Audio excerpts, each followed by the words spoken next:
Mother's Day is right around the corner, and I wanted to create something special for my mom. So I'm combining my obsession with paper flowers, love of succulents, and a great new product that I found to make a DIY succulent bouquet for my mom.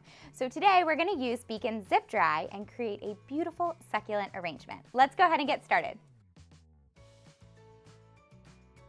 First up, cut your petals using 4 different sizes. You should have 8 large, 6 medium, 6 small, and 4 extra small petals. Cut each petal halfway up. Use Beacon Zip Dry to overlap and glue. Fold back the top of the petal. Glue your petals on a circular base, starting with the largest petals first. Get creative with the different colors and designs of your petals. Next, take a planner, fill it with floral foam, and add faux moss. Use Beacon POWER-TAC to adhere the paper succulents to the planter.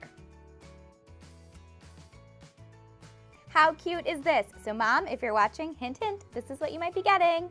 All right, so never miss another video from us. Make sure to hit subscribe and turn on your notifications. If you got a question, feel free to post it in the comments and give us a thumbs up if you like it. All right, that's all we got for today. See you next time.